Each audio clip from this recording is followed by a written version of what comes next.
Mari kita berdoa. Benar ya Tuhan, Engkau adalah segalanya di dalam kehidupan kami. Apapun yang kami punya di dalam dunia ini ya Tuhan, tidak sanggup menggantikan keberadaan Kristus di dalam hidup kami.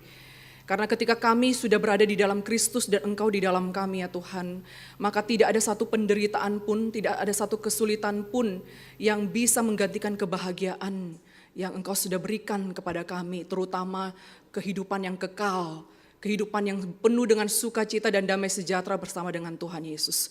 Kami tahu ya Tuhan, kami datang ke tempat ini dengan penuh banyak beban di pundak kami. Mungkin ada di antara kami yang mungkin sedang ada di dalam masalah yang begitu berat di dalam pekerjaan kami. Masalah kesehatan, masalah rumah tangga, masalah ekonomi, masalah demi masalah datang silih berganti di dalam kehidupan kami. Tapi kami hari ini mau datang ya Tuhan, karena Engkau adalah segalanya bagi kami. Engkau sumber kekuatan kami, sumber sukacita dan damai sejahtera yang akan Engkau limpahkan kepada kami ya Tuhan. Dan kebenaran itu, sukacita itu hanya datang dari kebenaran firman Tuhan. Oleh sebab itu ya Tuhan, tolong kami untuk kami boleh duduk dengan tenang, dengan fokus, agar pikiran kami tidak teralihkan oleh pikiran-pikiran dari si jahat. Sehingga kebenaran firman Tuhan ini ketika disampaikan, ini juga boleh sungguh-sungguh berbicara bagi setiap kami. Karena waktu-waktu ini adalah waktu yang penting untuk kami bisa disegarkan kembali oleh kebenaran firman Tuhan. Hamba-Mu juga yang terbatas ini ya Tuhan, kiranya Tuhan tolong di dalam segala keterbatasan dan kelemahan, dalam masa-masa persiapan firman, untuk memberitakan firman Tuhan ini. Kiranya Tuhan tolong, supaya apapun yang sudah hamba persiapkan di bawah tuntunan Allah Roh Kudus, ini juga boleh disampaikan, sehingga kami boleh mengerti dan kami boleh menjadi pelaku firman. Terima kasih ya Tuhan, terpuji nama-Mu di dalam nama Tuhan Yesus. Kami berdoa dan bersyukur. Amin. Ya, selamat pagi Bapak Ibu jemaat sekalian. Ya, kita bersyukur kita boleh kembali lagi bersama-sama untuk memuji Tuhan, mendengarkan kebenaran firman Tuhan, bersekutu bersama-sama, bertemu dengan saudara seiman. Bapak Ibu, kita tuh bertemu seperti ini sekali seminggu loh. Sekali seminggu. Sebulan 4 kali. Ya, jadi jangan sia-siakan kesempatan seperti ini Bapak Ibu ya.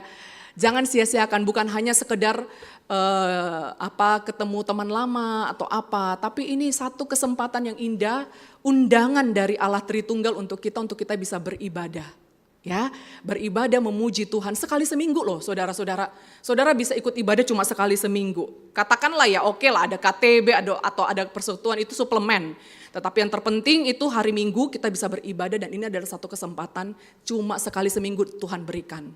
Ya, terserah kita mau pandangannya mungkin berpikir aduh sekali seminggu atau kita berpikir oh iya ya hanya sekali seminggu. Ya tergantung dari perspektif mana. Tapi kita bersyukur ya Bapak Ibu ya, kita masih diberikan kesempatan oleh Tuhan untuk bisa kembali lagi beribadah memuji Tuhan di dalam ibadah seperti ini. Ibadah yang komunal, komunal itu artinya bersama-sama ya, bukan hanya persekutuan. Kalau persekutuan kan kalau wanita ya wanita doang gitu ya, ini semua ya, semua wanita, pria, anak kecil, remaja, dewasa, orang lansia semuanya bersatu di dalam ruangan ini.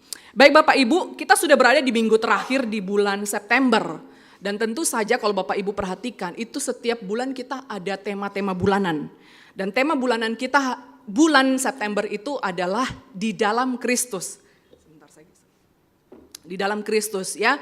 Jadi memang tema-tema yang di-set itu adalah menjurus kepada tema bulanan itu ya. Tema-tema mingguan itu menjurus kepada tema bulanan. Makanya lagu tema kita di bagian persembahan itu adalah hidup bagi Kristus. Ya itu sengaja bukan karena mau ngajarin lagu baru Bapak Ibu. Biasanya saya pasti akan pilih ada lagu-lagu yang cocok dengan tema. Itu saya akan pilih biasanya entah di persembahan atau entah di lagu sebelum firman. Ya Bapak Ibu, waktu minggu pertama contoh Henry sudah sampaikan tentang kehadiran Tuhan. Ya di dalam Kristus itu kita merasakan juga ada kehadiran Tuhan. Ada sisi kudusnya begitu ya. Kemudian minggu kedua contoh Rudi sudah memaparkan bagaimana kita tinggal di dalam Kristus. Kemudian minggu ketiga itu Musa Fuksan itu sudah paparkan bagaimana kita tahu kasih Allah. Dan minggu keempat, minggu lalu penginjil Victor Bob itu sudah memaparkan bagaimana kalau kita sudah di dalam Kristus itu jangan takut. Ya, jangan ada perasaan takut kembali. Nah, minggu penutup ini kita bahas tentang hidup di dalam Kristus melalui satu mujizat pertama yang Kristus lakukan ketika memulai pelayanan kemesiasannya. Ya, jadi Bapak Ibu, sebenarnya apa makna mujizat di dalam pelayanan Yesus itu? Itu yang akan kita bahas ya Bapak Ibu ya. Terus bagaimana sikap kita mengenai konsep tentang mujizat? Ya, seberapa penting sih mujizat itu di dalam kehidupan orang Kristen? Kemudian lalu apa kaitannya dengan tema bulanan kita ini di dalam Kristus? Jadi Bapak Ibu ada beberapa hal yang kita bisa pelajari bersama-sama ya Bapak Ibu ya. Yang pertama, ya kita buka dulu di dalam Yohanes pasal 2, kita baca terlebih dahulu Yohanes pasal 2 ayat 1 sampai 11. Yohanes pasal kedua ayat 1 sampai 11. Yohanes pasal 2 ayat 1 sampai 11. Bapak Ibu ini cerita narasi ya, narasi itu kita itu harus coba ketika kita baca itu kita coba menyelami, masuk di dalam cerita itu, kita coba berimajinasi kira-kira apa yang terjadi ya. Jadi jangan cuma, karena ini nggak bisa terlepas, ayat demi ayat itu nggak bisa terlepas satu persatu. Jadi coba waktu ketika Bapak Ibu baca, selami, masuk ke dalam cerita itu, bayangkan saudara itu siapa? Entah Marianya, entah Tuhan Yesusnya, entah pelayan-pelayannya, entah mempelai prianya. Coba bayangkan Bapak Ibu ada di dalam cerita itu. Ya, kita akan bacakan, saya ayat 1, kemudian Bapak Ibu ayat 2, dan begitu seterusnya hingga ayat yang ke-11 ya. Yohanes pasal 2 ayat 1 sampai 11. Oke, saya akan bacakan pertama, kemudian Bapak Ibu seterusnya. Bapak Ibu ayat 2 dan kita akan bergantian. Perkawinan di Kana. Pada hari ketiga ada perkawinan di Kana yang di Galilea dan ibu Yesus ada di situ.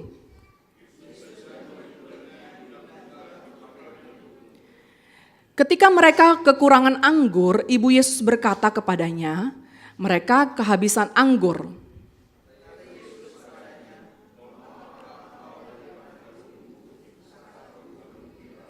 Tetapi ibu Yesus berkata kepada pelayan-pelayan, apa yang dikatakan kepadamu, buatlah itu.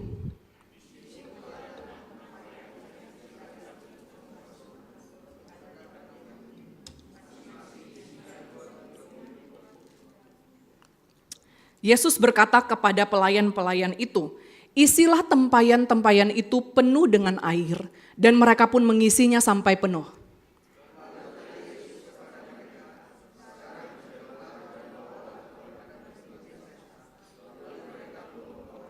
Setelah pemimpin pesta itu mengecap air yang telah menjadi anggur itu dan ia tidak tahu dari mana datangnya, tetapi pelayan-pelayan yang mencedok air itu mengetahuinya, ia memanggil mempelai laki-laki.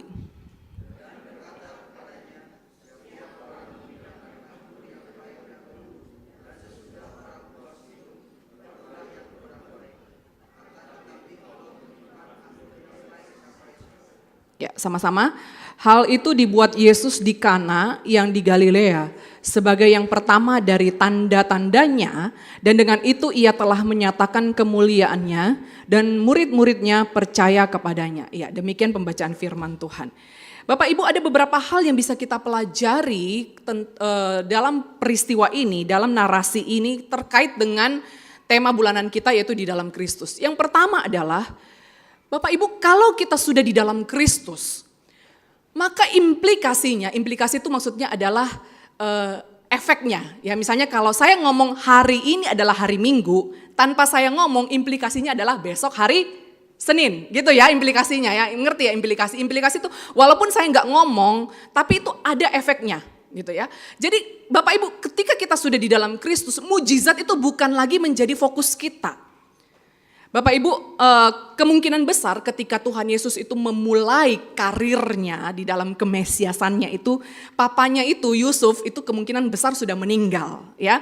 Makanya Bapak Ibu kalau di sepanjang cerita Yesus, Injil Yesus ketika dia mengadakan mujizat atau dia sudah memulai karyanya itu tidak ada kisah tentang Yusuf lagi dicatat, ya. Semua penafsir sepakat bahwa kemungkinan besar Yusuf itu sudah meninggal pada saat itu. Jadi ada kemungkinan memang Yesus pada akhirnya itu menjadi tulang punggung keluarga. Ya, sebagaimana dia itu anak pertama di dalam keluarganya. Ya, tradisi orang-orang Yahudi, anak pertama itu akan menjadi tulang punggung keluarga. Makanya di dalam Alkitab Tuhan Yesus itu bukan hanya sekedar disebut anak tukang kayu, tapi dia disebut si tukang kayu. Artinya Bapak Ibu, Tuhan Yesus memang menjalankan perannya sebagai tulang punggung ayahnya, tulang punggung keluarga, pengganti ayahnya maksudnya ya. Jadi kita bisa bayangkan di sini Bapak Ibu, dia tidak hanya sekedar turun jadi manusia. Ya, di dalam Filipi pasal 2 itu menjadi rupa seorang hamba. Dan di dalam menjalankan misinya, dia mengikuti fase-fase di dalam kehidupan manusia secara natural. Dia menjadi bayi, ya, dia menjadi dia dibesarkan oleh seorang manusia, bahkan mungkin dia mengalami masa-masa sulit sebagai seorang anak yang kehilangan ayahnya, ya. Dan dia juga akhirnya menjadi tulang punggung keluarga. Ya, ini kita nggak boleh berspekulasi ya, kira-kira dia tahun berapa nih papanya meninggal, ya pokoknya antara 12 tahun, karena 12 tahun itu masih ada Yusuf, ya sampai 30 tahun, kira-kira usia serentang segitu lah ya. Dia akhirnya harus menjalani fase-fase seperti itu. Dia menjadi mungkin anak yang harus disuruh-suruh sama emaknya, begitu ya, mengerjakan pekerjaan rumah tangga, begitu, dan juga mencari uang, karena dia anak pertama, anak sulung Bapak Ibu. Jadi jangan bayangkan Yesus sebelum umur 30 itu di bait suci aja begitu ya. Datang tiap hari kerjaannya di bait suci, ngedengerin firman begitu. Enggak Bapak Ibu, dia juga bekerja. Dia juga jadi tukang kayu. Dia juga berkeringat mencari nafkah. Ya juga dia mungkin berusaha melayani permintaan customer gitu ya. Atau mungkin melayani atau menghadapi komplainan customer yang mungkin merasa pekerjaannya kurang baik begitu. Atau masa-masa di mana mungkin dia bingung, mesti gue inovasi apa lagi nih gitu ya. Kayu diapain lagi nih gitu ya. Ya, atau bingung mungkin saingan makin banyak gitu ya. Dia melalui semuanya itu karena dia mengasihi ibu dan keluarganya. Sebelum umur 30 tahun dia akan menjadi seorang Mesias. Jadi Bapak Ibu, ini menjadi satu contoh sebenarnya bagi kita. Ya, anak-anak muda ini ya contohnya. Siapa bilang itu Tuhan itu senang dengan kaum rebahan, kaum mageran, jadi beban keluarga begitu ya. Tidak Bapak Ibu. Siapa bilang Tuhan itu cuma peduli masalah kerohanianmu, tanpa peduli etos kerjamu itu bagaimana. Ya, ada orang yang kadang-kadang itu merasa masalah rohani itu harus sangat diperhatikan begitu ya. Tapi untuk masalah kerja, sudahlah yang penting kita baik di hadapan Tuhan. Salah Bapak Ibu, karena Tuhan Yesus pun melalui masa-masa seperti itu, dia harus jadi tulang punggung keluarga. Dan memang kita nggak bisa berspekulasi banyak ya Bapak Ibu ya, karena Alkitab tidak menjelaskan itu sebagaimana getolnya mungkin dia mencari uang melalui profesinya sebagai tukang kayu. Tapi yang jelas pasti dia menjadi tulang punggung keluarga, itu implikasinya Bapak Ibu. Ya, Bapak Ibu, kenapa saya juga berani mengatakan Tuhan Yesus itu seorang yang gampang untuk disuruh-suruh ibunya. Ya, sebagaimana juga anak pertama biasanya ya. Kadang-kadang juga saya ini si Josia, Jos tolong dong ini tutup pintu, Jos tolong ambil ini gitu ya. Kadang-kadang dia terus yang kita suruh. Tapi memang begitu Bapak Ibu. Bapak Ibu, dalam tradisi Yahudi, pesta pernikahan itu biasanya berlangsung selama 7 hari. Ya, 7 hari. Dan biasanya itu kerabat-kerabat ya, pengantin pria itu akan saling membantu untuk mengurus logistik pernikahan. Ya. Dan Yesus beserta ibunya ini diundang dalam acara pernikahan ini. Ini artinya kemungkinan besar Maria itu adalah kerabat dari pengantin laki-laki. Ya. Dan kemungkinan Maria ini yang mengurus cateringannya. Karena apa? Karena kita lihat di sini ya, di ayat 3 ibunya itu mengatakan bahwa mereka kehabisan anggur. Ya, ini nggak sembarang orang Bapak Ibu yang ngerti masalah perdapuran di dalam satu pernikahan. Itu pasti orang dalam, itu pasti orang yang memang sudah ditunjuk untuk pegang cateringan, untuk pegang masalah perdapuran, untuk pegang masalah makanan. Dan Maria tahu bahwa mereka sedang kehabisan anggur. Jadi Bapak Ibu ini bukan hanya sekedar informasi yang sedang diberikan oleh Maria kepada Yesus. Tiba-tiba ujuk-ujuk dia bilang gini, mereka sedang kehabisan anggur. Gitu. Ini terkandung makna untuk meminta bantuan sebenarnya kepada Tuhan Yesus. Ketika Maria mengatakan mereka sedang kehabisan anggur. Bapak Ibu biasanya perempuan begitu ya. Ya. Contohnya Bapak Ibu, kalau misalnya saya bilang sama contoh Henry, panci saya rusak nih. Itu maknanya apa? Apa Eko? Coba ini tes mengenal wanita ya. Saya akan tes ini ya, yang cowok-cowok ini, yang baik yang sudah menikah dan yang belum ya. Kok apa? Kalau saya bilang, panci saya sudah rusak, itu artinya apa? Mantap ya. Sudah mengerti hati wanita ya. Kalau saya misalnya, Hendrik, mana Hendrik? Kau sengaja kau ya sembunyi di situ ya. Kalau saya bilang misalnya, Amel lah contohnya Amel. Ini Hendrik. Kalau Amel tiba-tiba bilang terserah, itu artinya apa? Marah, ngambek ya. Yang belum menikah siapa nih? Wira ya. Wira, kalau saya bilang gini, kau terlalu baik untukku. Nah itu artinya apa? Sering ya Wira ya. ya. Bambang. Kalau seandainya saya bilang begini, atau istrimu lah bilang begini, kamu pikir aja sendiri. Nah itu artinya apa? Apa? Ini kurang mengerti wanita nih. Apa coba Hendrik, coba apa artinya? Kamu pikir aja sendiri, itu apa? Kiamat. Iya ya. Jadi Bapak Ibu, kadang-kadang wanita nih ya pria-pria ya. Kadang-kadang wanita tuh ngomong apa itu bisa terkandung sebuah makna yang sangat dalam sekali gitu ya. Pokoknya macam-macam lah ya. Ya begitu dah ya. Dan Maria ini Bapak Ibu itu sama seperti ibu-ibu yang lain, perempuan-perempuan yang lain. Ya, dia minta sebenarnya terkandung di dalamnya itu dia sedang minta bantuan Tuhan Yesus. Mereka kehabisan anggur, artinya apa? Lu segera cari solusi. Cari solusi. Gitu ya. Bahkan para penafsir Bapak Ibu saya sudah baca sekitar 4 tafsiran ya, mereka sepakat mengatakan bahwa Maria tahu siapa Yesus itu. Maria tahu siapa Yesus itu. Dan Maria menghendaki supaya Yesus segera membuat mujizat. Ya, sebagai Mesias. Ya. Dan kalau kita bandingkan memang ya di informasi misalnya di Yohanes 7 ayat 3 sampai 6 itu menunjukkan bahwa memang saudara-saudara Yesus itu mendesak dia untuk langsung segera menyatakan dirimu memang Mesias begitu loh. Dirimu tuh berkuasa, cepat segera nyatakan, tapi ditolak oleh Yesus karena belum waktunya. Gitu.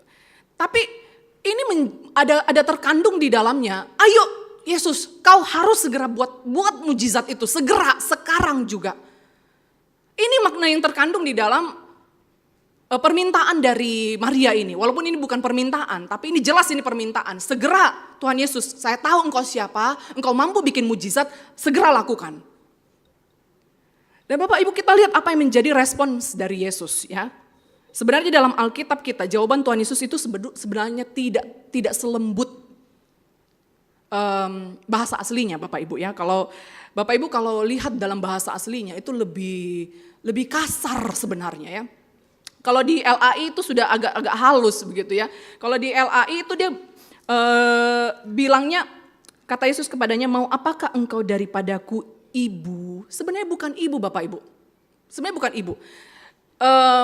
Kata yang tepat itu sebenarnya beberapa penafsir bilang itu bukan, enggak, sebenarnya di dalam bahasa Inggris itu enggak ada kata yang tepat untuk mengartikan kata gunai ini. Bahasa Yunaninya itu gunai. Gunai itu sebenarnya tidak terlalu kasar tapi juga tidak terlalu lembut. Dan gunai ini itu bukan dipergunakan seorang anak memanggil mama kepada ibunya. Itu enggak pernah. Jadi contohnya misalnya ya Ibu Yuli begitu ya. Ibu Yuli bilang, Jojo PR-mu belum selesai. Wajarkah si Jojo tiba-tiba, perempuan gitu ya. Kira-kira Ibu Yuli langsung ngapain? Apa gitu ya. Nah kayak gitu Bapak Ibu ya.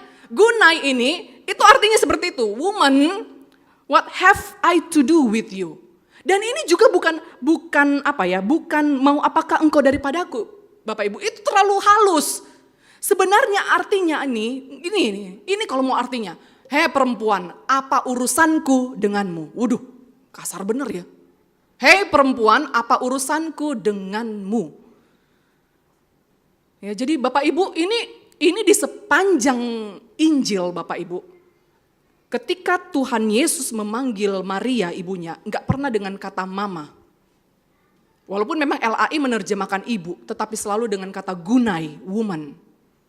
Ya, tidak pernah dicatat Yesus itu memanggil kata mama, selalu woman, gunai. Ya, tidak lazim seorang anak memanggil ibunya dengan kata gunai ini. Dan ini Bapak Ibu, kalau Bapak Ibu lihat ada studi sedikit gitu ya, itu muncul beberapa kali kata gunai ini. Dan selalu konteksnya itu selalu diucapkan untuk menunjukkan dalam tanda kutip ketidaksenangan. Gitu ya, ketika dia seorang memanggil perempuan dengan kata gunai, itu selalu ada kecondongan untuk ketidaksenangan. Ditambah lagi Bapak Ibu, jadi jelas ya Bapak Ibu ya, ini permintaan Maria di sini merupakan permintaan yang kurang menyenangkan bagi Tuhan Yesus. Woman, gunai, apa urusanku denganmu? Itu sebenarnya terjemahan yang lebih tepat. Ditambah lagi perkataan Tuhan Yesus mengatakan ya Bapak Ibu, saatku belum tiba. Artinya belum waktunya aku menunjukkan kemesiasanku. Seolah-olah Tuhan Yesus itu menegaskan bahwa bukan Maria yang harus menentukan kapan dia harus menunjukkan tanda-tanda bahwa Mesias harus sudah hadir di dunia ini. Itu bukan urusan Maria. Bukan Maria yang menentukan kapan dia harus menunjukkan tanda-tanda itu. Itu seolah-olah Tuhan Yesus sedang menegaskan, aku sekarang mulai berkarya sebagai kemesiasanku. Dan bukan engkau gunai, bukan engkau perempuan yang menentukan kapan aku harus menunjukkan kemesiasanku. Jadi Bapak Ibu, ini menunjukkan kita beberapa hal ya. Maria melampaui batasan haknya dengan meminta agar Tuhan Yesus melakukan mujizat. Jelas Bapak Ibu, Tuhan Yesus sudah menarik satu ketegasan, satu garis yang tegas bahwa bukan urusanmu mengatur-ngatur kapan aku harus bikin tanda. Sekalipun aku memang anakmu, tapi aku juga adalah Mesias. Yang kedua Bapak Ibu, Tuhan juga dengan tegas menolak melakukan mujizat karena ia taat kepada Maria. Walaupun pada akhirnya dia lakukan itu ya Bapak Ibu ya. Walaupun betul ya Tuhan Yesus akan melakukan mujizat itu. Tapi pertanyaannya Bapak Ibu, kalaupun Tuhan Yesus melakukan mujizat, ngapain dia repot-repot ada keluarin kalimat ini? Artinya itu dia sedang menunjukkan bahwa Maria tidak punya hak untuk mengatur-ngatur Tuhan Yesus. Apa urusanku denganmu perempuan gitu ya. Maka seharusnya tidak perlu ya. Kalau seandainya memang Tuhan Yesus itu harus taat kepada Maria, sebenarnya nggak perlu ada kalimat ini. Toh juga dia akan lakukan mujizat itu. Tapi kenapa Tuhan Yesus itu harus ada kalimat ini yang pada akhirnya dia juga melakukan mujizat? Karena dia tidak mau diatur oleh siapapun. Kemesiasannya itu harus berdasarkan kehendak Bapa di surga. Jadi jelas sekali di sini ya Bapak Ibu ya. Di dalam sepanjang Injil itu Yesus selalu menjaga jarak antara dirinya dengan Maria. Ya, yang selalu dia panggil sebutan gunai, bukan ibu, bukan mama, begitu.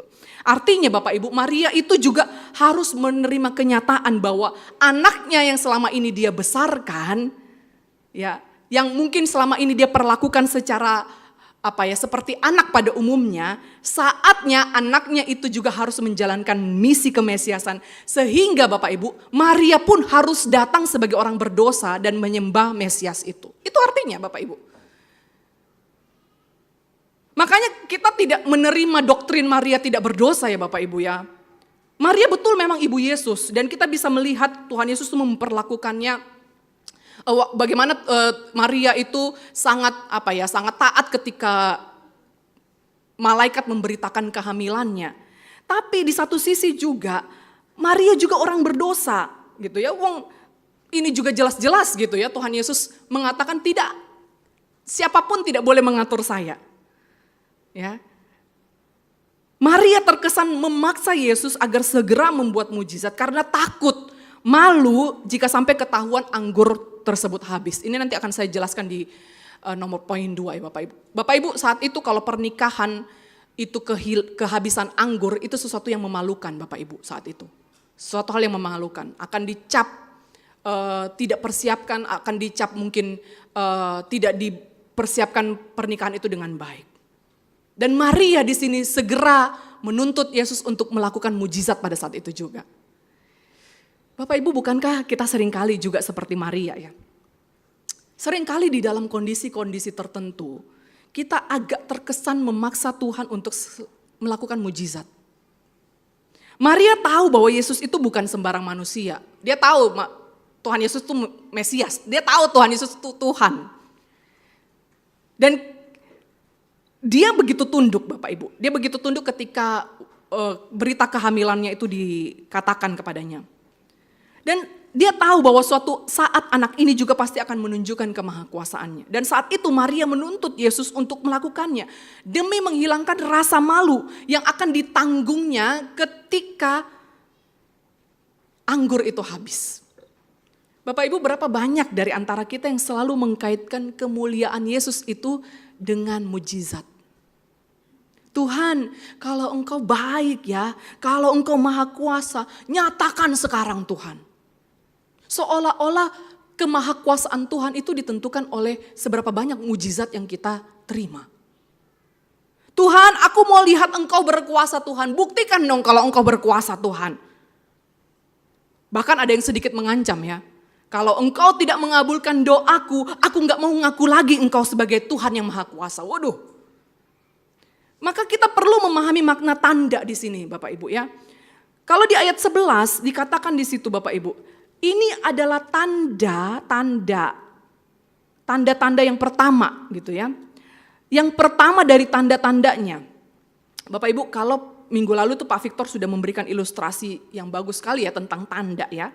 Ketika tanda itu hilang ya, di kemarin minggu lalu dia kasih ilustrasi bahwa kalau kita mau menuju ke Bengkulu itu biasanya ada tanda-tanda gitu ya yang ada di atas jalan begitu Bengkulu. Nah begitu tandanya hilang artinya apa? Berarti kita sudah sampai di kota Bengkulu ya. Kita nggak butuh lagi ada tanda itu. Nah sama seperti ini Bu juga ya Bapak Ibu. Bapak Ibu tahu ini tanda ini ada di mana? Nah di mana? Di bawah ya. Di bawah mana?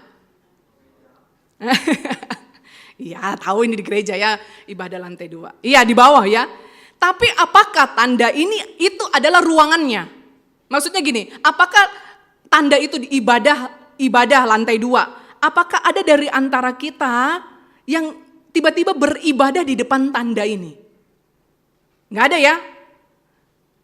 Artinya apa? Tanda ini adalah sebagian kecil dari informasi yang dimaksudkan ya. Tanda ini sebagian kecil dari ruangan ibadah yang cukup nyaman ini. Atau adakah dari antara kita yang sudah bertahun-tahun ibadah di GKY waktu tanda itu saya cabut tiba-tiba tersesat? Ada enggak Bapak Ibu? Ya, tiba-tiba mungkin marah-marah. Gara-gara contoh ini cabut tanda ini ya, saya jadi tersesat, saya bingung itu. Ke ruangan ibadah itu di mana? Ada enggak Bapak Ibu? Enggak ada. Tanda itu ditaruh untuk membantu orang yang pertama kali ibadah, bukan untuk orang yang sudah berkali-kali ibadah. Itu gunanya. Dan itu fungsinya tanda Bapak Ibu. Tanda itu tidak dibutuhkan oleh orang-orang yang sudah menguasai lapangan. Enggak perlu, ngapain. Ya. Sama halnya dengan mujizat Bapak Ibu. Mujizat itu berkali-kali di dalam Alkitab itu dikatakan itu sebagai tanda. Dan bagi orang percaya yang sudah menguasai lapangan istilahnya ya. Tanda itu gak terlalu penting karena kita udah percaya sama Tuhan. Kita ini bukan istilahnya noob begitu ya. Kita tuh bukan newbie. Kita ini bukan orang baru. Ya. Kita bakalan ketawain tuh orang kalau marah-marah. Misalnya tanda ini dicabut dan dia marah-marah, dia bisa tersesat, dia bingung. Misalnya contohnya siapalah ya, Eko misalnya. Yang dia udah jadi kepala suku lah di sini ya. Udah bolak-balik lah dia pelayanan di sini udah bertahun-tahun lah ya dari awal sampai sekarang begitu ya. Tiba-tiba dia marah-marah sama saya. Ini ya contoh ya gara-gara tanda ini dicabut. Itu saya jadi tersesat. Contoh gimana sih? Pasang lagi tandanya itu. Kita bisa apa saudara kalau seandainya tiba-tiba Eko begitu? Ketawa dong, ini aneh gitu ya. Aneh, kayak gak tahu aja jalan ke atas begitu ya. Sama halnya itu Bapak Ibu ya, harusnya kita juga bisa ketawain diri kita sendiri. Kalau kita tuh adalah orang-orang yang selalu nuntutnya mujizat, karena mujizat itu cuma tanda Bapak Ibu. Alkitab bilang mujizat itu cuma tanda, dan tanda itu tidak dibutuhkan bagi orang-orang yang sudah menguasai lapangan. Orang-orang yang sudah kenal Tuhan. Jadi Bapak Ibu, ini satu hal yang penting sekali. Orang yang sudah di dalam Kristus itu fokusnya bukan kepada mujizat lagi. Dan mujizat memang di dalam firman Tuhan itu bukanlah misi utama Tuhan. Misi Allah itu bukanlah supaya semua orang Kristen itu mengalami mujizat. Enggak Bapak Ibu, ini konsep yang salah, menyesatkan. Ya. Tapi mujizat itu sebagai salah satu tanda Mesias sudah datang. Itu tandanya. Dan orang yang sudah percaya kepada Mesias, Kristus sebagai Mesias, itu enggak butuh lagi mujizat Bapak Ibu. Misi Allah itu adalah supaya kemuliaan diri Yesus itu dinyatakan di dalam hidup kita. Jadi mujizat itu bukan lagi kebutuhan utama dalam hidup kita. Tanpa mujizat pun tidak akan menggoyahkan iman kita Bapak Ibu. Harusnya seperti itu. Jadi Bapak Ibu, apapun sekarang yang sedang kita alami Bapak Ibu ya. Apapun sekarang yang sedang kita alami. Masalah demi masalah bertubi-tubi misalnya. Masalah keuangan, masalah pekerjaan. Memang gak enak Bapak Ibu ya. Gak enak rasanya kita tuh dibentuk sama Tuhan. Rasanya itu nyesek banget Bapak Ibu ya. Rasanya kadang-kadang kita mau give up aja. Udah mau mundur aja.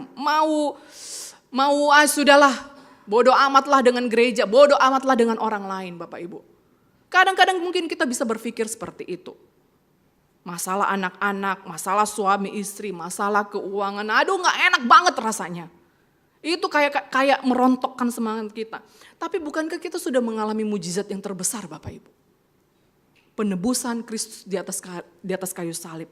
Itulah mujizat dan kemuliaan Kristus terbesar yang dia lakukan. Bukankah itu sudah cukup Bapak Ibu? Bukankah itu seharusnya sudah jadi penghiburan? Oke, aku menderita di dunia ini, tapi aku sudah dapat jaminan. Bapak Ibu ada yang pernah bilang ya, kita kalau di sorga ya, kekekalan itu kayak benang sepanjang berkilo-kilometer dan kehidupan kita di dunia ini cuma satu titik di antara benang berkilo-kilometer itu. Bapak Ibu ini penghiburan bagi kita, tidak sebanding penderitaan yang kita alami setitik doang gitu ya. Dengan kekekalan yang akan kita terima Bapak Ibu, dan itu sudah dijamin bagi kita. Di atas kayu salib. Dan itu bukannya itu mujizat terbesar yang sudah kita alami Bapak Ibu. Maka sama-sama Bapak Ibu, jangan jadi orang yang, kalau saya bilang ya, mabok mujizat gitu ya. Kalau orang yang sudah hidup di dalam Kristus Bapak Ibu, dia bukan menjadi orang yang mabok mujizat gitu. Dikit-dikit minta mujizat. Itu berarti orang yang gak pernah sampai ke ruangan ibadah ini. Orang yang selalu, mana tandanya ini ruang ibadah, berarti dia gak pernah sampai di ruangan ibadah ini sehingga dia tidak tahu jalan menuju ruang ibadah ini. Sama Bapak Ibu, kalau dikit-dikit minta mujizat, mana mujizat Tuhan? Nyatakan dong, saya udah pelayanan udah begini. Itu berarti orang itu gak pernah sampai kepada Kristus. Gak pernah di dalam Kristus. Itu artinya Bapak Ibu. Orang yang sudah betul-betul menikmati kehidupan di dalam Kristus, dia akan berlimpah, abundant gitu ya, melimpah. Gue kagak perlu lagi tuh, walaupun ada kita melewati proses demi proses pembentukan Tuhan, tapi di dalam Kristus gue udah cukup, ya. Dan Bapak Ibu salah satu ini sharing sedikit ya, salah satu yang menyesakkan bagi kami ini yang tim-tim hamba Tuhan ya, sebenarnya lebih kepada contoh handbrake begitu ya. Masalah pembangunan gereja Bapak Ibu ya. Waduh ini ngejelimet banget ya. Kayaknya kalau saya ini berkali-kali juga Opa Roni itu ya atau Pak Asyam bilang lebih mudah bikin diskotik daripada bikin gereja. Gereja ya ampun. Ya, jangan pikir Bapak Ibu kita itu nggak pernah terlintas dalam pikiran kita. Udahlah mundur aja, udahlah kagak jadilah udah ini, Udahlah di sini aja ya, di sini aja udah toh juga udah nyaman, cukup, ya banyak ruangan, udah di sini aja kagak usah pindah. Bapak Ibu jangan pikir kami juga nggak berpikir seperti itu. Aduh nggak usah lah kita mana bisa ada duit, MM-an tuh, duit, lihat persembahan aja minus terus. Tapi Bapak Ibu justru di dalam proses yang menyesakan ini ada banyak hal yang kita tuh naik tingkat loh. Naik tingkatnya dalam hal apa? Doa lebih kencang saudara. Coba kalau langsung jadi. Kagak pernah tuh kita belajar doa lebih kenceng. Lebih sabar ngadapin orang-orang yang ngomelin kita sana sini Bapak Ibu. Nanti coba tanya sama contoh Henry itu, berapa kali dia diomelin itu, terus sama opa, sama ini, macam-macam Bapak Ibu, itu lebih sabar. Saya kadang-kadang bilang, aduh kalau saya tuh ya bisa emosi gitu ya, kalau ketemu orang-orang yang omelin gitu ya. Tetap kerja begitu ya, tahu prosedur izin gereja. Ya, kemarin contoh Henry bilang 15 tahun loh, di Bengkulu ini gak ada gereja yang tembus. Itu akhirnya kalau kita berhasil, kita bisa sharing sama gereja lain. Mereka gak tahu juga prosedurnya tuh kayak gimana. Gitu ya. Makin bergantung sama Tuhan, ya kalau hanya mengandalkan diri sendiri udah lama mundur Bapak Ibu. Jadi Bapak Ibu, kita yang sudah di dalam Kristus itu gak akan mabok mujizat gitu ya. Gak ada satu orang pun di dalam ruangan ini yang butuh tanda tadi ya Bapak Ibu ya. Termasuk siapa yang di sini yang baru Agus. Coba Agus, kamu masih butuh tanda itu enggak, ibadah ruang lantai 2? Masih butuh enggak sih? Enggak lah ya, kamu baru belum sebulan kan? Belum sebulan. Enggak ada orang di ruangan ini yang butuh tanda itu lagi, enggak ada Bapak Ibu. Sama halnya kalau kita udah di dalam Kristus, betul kita bisa. Saya bukan anti mujizat ya Bapak Ibu ya, saya percaya masih ada mujizat Tuhan. Tapi itu bukan sesuatu yang bisa menambah imanku. Yang menambah imanku adalah aku sudah hidup di dalam Kristus dan firman Tuhan. Yang kedua Bapak Ibu ya, yang kedua adalah kemuliaan Kristus dapat dinyatakan di dalam hal apapun. Bapak Ibu kalau kita lihat ya di dalam pasal sebelumnya, Yohanes pasal 1 ayat 14, dikatakan situ, dan kita telah melihat kemuliaannya, yaitu kemuliaan yang diberikan kepadanya sebagai anak tunggal Bapa. Dan kita lihat di sini Bapak Ibu, sepanjang pasal selanjutnya, Yohanes itu sedang menekankan tanda. Tanda-tanda kemuliaan Kristus itu selalu, ya itu menjadi salah satu topik besar di dalam Injil Yohanes gitu ya. Tanda kemesiasan Yesus. Dan memang di dalam ayat yang kita baca itu, Yohanes pasal 2 ayat 11, itu jelas sekali Bapak Ibu ya, bahwa mukjizat itu sebagai tanda yang pertama. Tanda yang pertama. Bapak Ibu kalau saya pikir ya, kita biasanya untuk sesuatu hal yang pertama, itu biasanya kan sesuatu hal yang lebih dipersiapkan lebih baik begitu ya. First impression, kesan pertama itu penting. Lalu saya pikir-pikir kenapa ya Tuhan Yesus itu ketika dia memilih untuk melakukan mujizat yang pertama, itu bukan memberi makan 20.000 orang, udah dah. Itu pasti langsung tersebar kemesiasannya ya. Kenapa bukan sesuatu yang spektakuler? Atau mungkin penulis Injil Yohanes itu nggak pilih gitu loh ya. Oh ya kayaknya aduh ini agak memalukan, masa tanda pertama, mujizat pertama itu cuma di perkawinan. Dan kita lihat di sini Bapak Ibu, yang percaya itu cuma murid-murid. Nggak ada itu, dan 20.000 orang percaya kepadanya. Enggak loh ya Bapak Ibu ya. Ini murid-murid percaya kepadanya. Ini luar biasa Bapak Ibu ya, maksudnya kalau saya penulis Injil Yohanes itu saya pasti akan pilih itu ya. Yesus memberi makan 20.000 orang gitu ya, atau dan beribu-ribu orang percaya kepadanya. First impression Bapak Ibu, tanda pertama, kesan pertama. Dan ada seorang penafsir bilang begini, siapa coba yang akan bikin kisah pertama mengenai kuasa dan otoritas Yesus dengan cerita kayak begini? Gak masuk akal gitu ya. Karena apa Bapak Ibu ya? Untuk mujizat yang pertama itu dia memilih hal yang sangat biasa sekali. Kalau kita mau lihat Bapak Ibu ya, kita lihat ini mujizat ini itu di tempat yang sangat terbatas. Pernikahan yang biasa ya.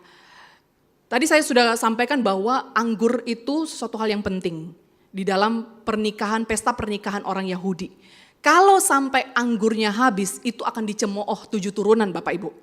Karena apa? Karena biasanya orang itu berdatangan dari luar kota, mereka jalan kaki. Dan kenapa harus 7 hari? Karena tamu-tamu butuh istirahat, kemudian butuh istirahat gitu, dan akan berangkat kembali itu juga butuh kayak simpan energi begitu ya. Dan anggur itu menjadi lambang perhormatan kepada tamu-tamu yang datang dari luar kota. Sehingga kalau sampai anggur ini kurang Bapak Ibu, itu hal yang sangat memalukan. Dan ternyata anggurnya kurang. Ini ada penafsir mengatakan bahwa kemungkinan besar ini mempelai pria ini nggak terlalu kaya Bapak Ibu ya. Nggak terlalu kaya. Tidak terlalu kaya karena apa? Anggurnya habis. Begitu di pertengahan acara itu anggurnya habis. Saya bilang, Tuhan Yesus kok pilih tempat yang seperti itu ya? Oke lah kalau mau pilih tempat pernikahan, pilih kayak pernikahannya pejabat begitu. Yang nggak bakalan anggurnya habis. Yang tamu-tamunya pasti orang-orang terkenal semua. Tapi dia pilih di tempat pernikahan orang-orang yang nggak terlalu kaya Bapak Ibu. Ya, jadi dia nggak, artinya apa Bapak Ibu? Memang untuk first impression itu Tuhan Yesus nggak butuh kesan yang baik, nggak butuh dia.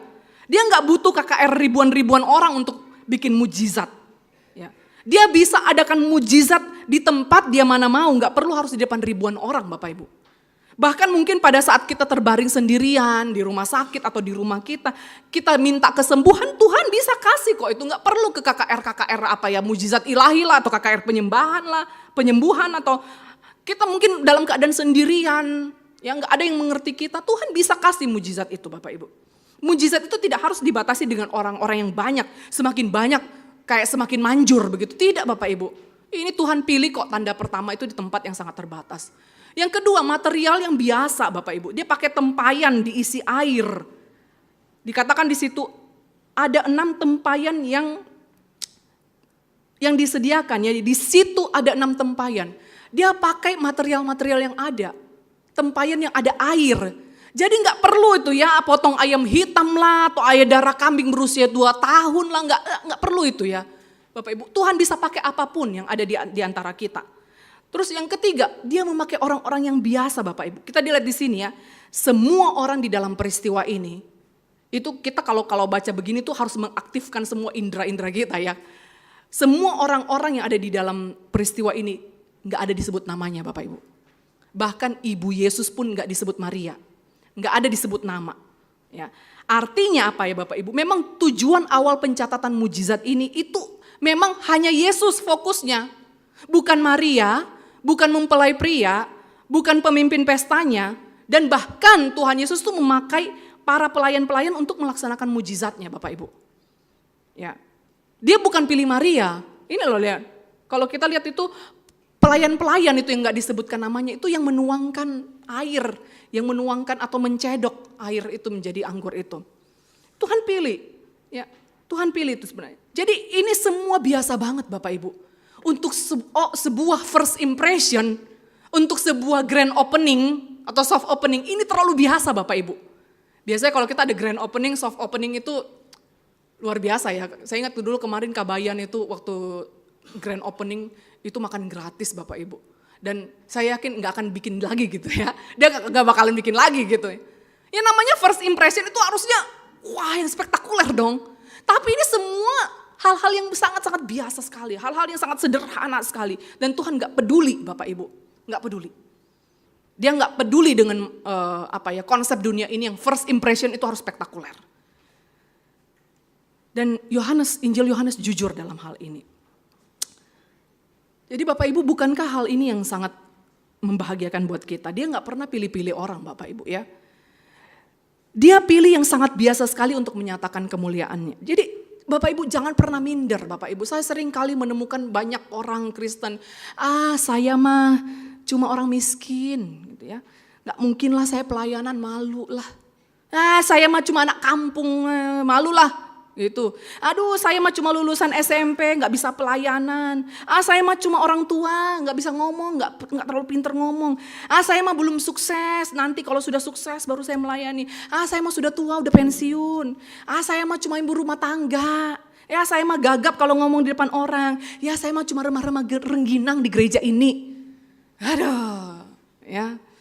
Ini pikiran yang sesat Bapak Ibu, sesat. Ya. Sejak kapan Tuhan Yesus itu pilih-pilih orang Bapak Ibu ya.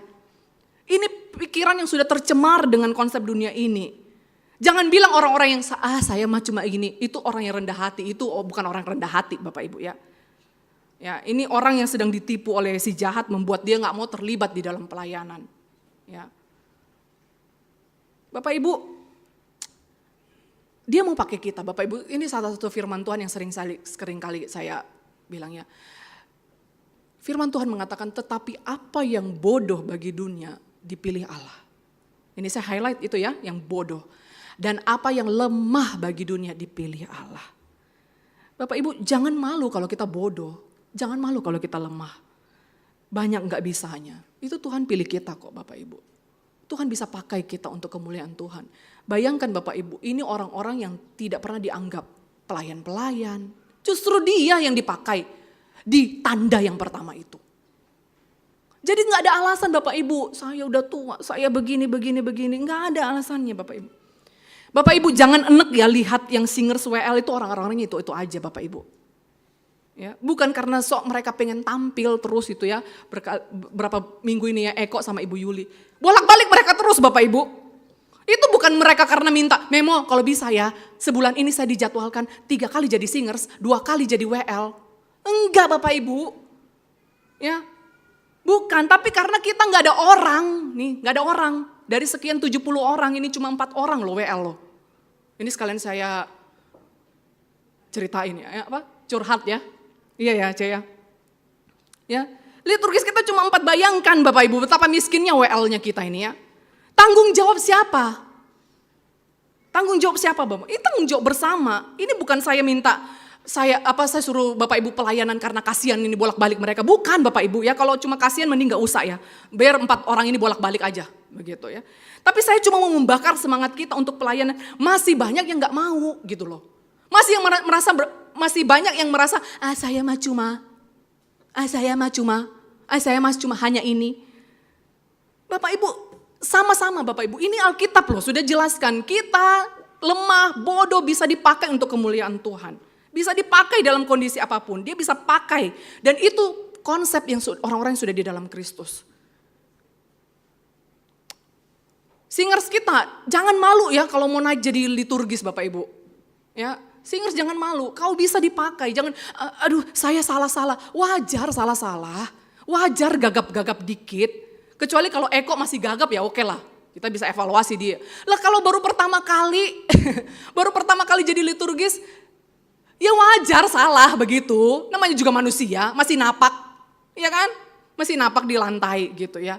Nggak apa-apa, dan juga jemaat jangan langsung gitu ya, jangan langsung begitu ya, mohon dimaklumi, dia masih manusia begitu ya. Jadi Bapak Ibu mari sama-sama, ini tugas kita bersama loh. Ya. Jangan kita cuma ngeritik aja, itu Eko terus. Ya iya memang karena dia terus. Bayangkan berapa kali dia gantiin orang gak bisa Bapak Ibu. Ya kadang-kadang juga ini pemusik kita Bapak Ibu, cuma tinggal 3-4 orang. 2 tahun lagi Tian pergi. Ini saya lagi mikir nih, ini Cleo saya mau prospek dia. Saya ajarin ya Cleo ya. Karena apa? Cleo bakalan sampai SMA di sini. Saya ajarin free supaya apa? Bisa ada pelayanan di sini. Supaya dia bisa main musik. Josh juga saya ajarin. Saya cari yang SD ini mana nih? Karena lu bakalan lama nih di sini. Saya nggak mau cari yang udah tua-tua, jangan. Nggak tahu nanti sebentar baru diajarin pindah. Waduh sakit hati gitu. Saya pernah gitu ajarin Bapak Ibu ya. Ajarin anak remaja begitu ya. Baru pelayanan 1 kali. Papa mamanya ngambek pergi begitu ya. Waduh saya bilang waduh ya agak gimana begitu ya.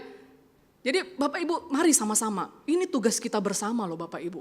Jangan cuma bisa ngeritik aja. Ini singers ini begini. Lah bukannya mereka juga mau yang terus-terusan sodorin diri Bapak Ibu. Ya memang gak ada orang gitu. Jadi mari sama-sama, mau tua muda Bapak Ibu, kita sama-sama. Ini tanggung jawab kita. Orang yang sudah di dalam Kristus itu wajib pelayanan. Daftarkan diri Anda ke Memo Bapak Ibu ya. Jadi usher. Apalagi Memo, apalagi yang butuh Memo? Liturgis Bapak Ibu. Coba yang singers ini ya, jangan manja terus jadi singers. Naik jadi liturgis.